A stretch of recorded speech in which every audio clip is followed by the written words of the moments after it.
ole ole mizo tutorial channel in zawai klo lom le ka chu voina kan zir hawa kan en ho tur chu ma ni lem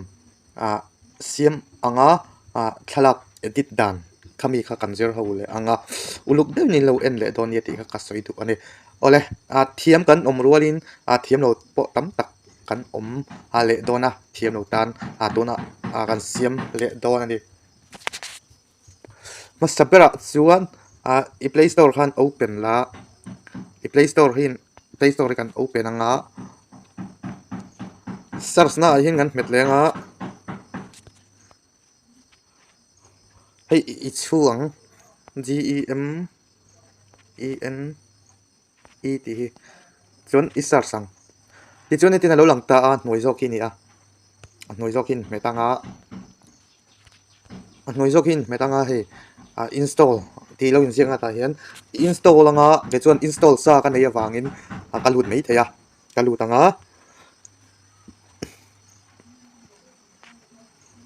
ti chuanin ta hian ten lo om nga lo mai theya permission pack tu rom kha chuanin penga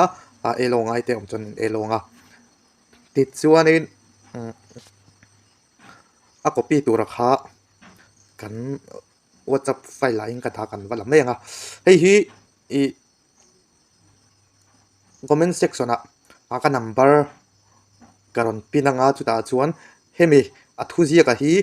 WhatsApp min ron dil don nia adu kha chuan ati kha ka soi tu ani ti chuanin ka copy nga mo kan copy nga ti chuanin hei hi ni ta kan download kha tain kan lu tang chiminai tia hian ti chuanin kan lu nuwa khan plus hian kan lu tanga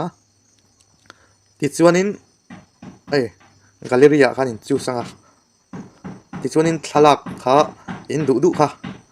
inan thlanga ka chunai ka thlang menga ti hian om don ta ti chuanin ka copy nga na china WhatsApp lama ka file lama copy tura ka ta ka copy ti chuanin ka va thonang heta he thon na ka va thonanga ti chuanin kan nga khretang rei lo te signal that lo chun trai ve te po ngai rei lo te kan nga kewang hei ti hian hei nal khop mai hei khai ti chuanin khami kha kan download tu anga heta hei ero feilem te ingan metanga ti khan kan download ta ni khati zong kha ani ti chuanin hemi asiam na ti mai ang thalak edit kol na khami kha comment section lama ka WhatsApp number hi ka lo pinanga chuta chuan adu kha chuanin min ron pianga kanin share don ni hemi alinga hi hei hemi hi athuzia ka hi kanin thon don ni ti ka soi tu ani ole ti khan kan zauta ka channel hi ilo blog pui ilo that pui chon khong ai takin min lo subscribe sakla like and share le comment kha min lo pek sak vele ram don nia ti kha khan soi vele lo kan chu ole kalome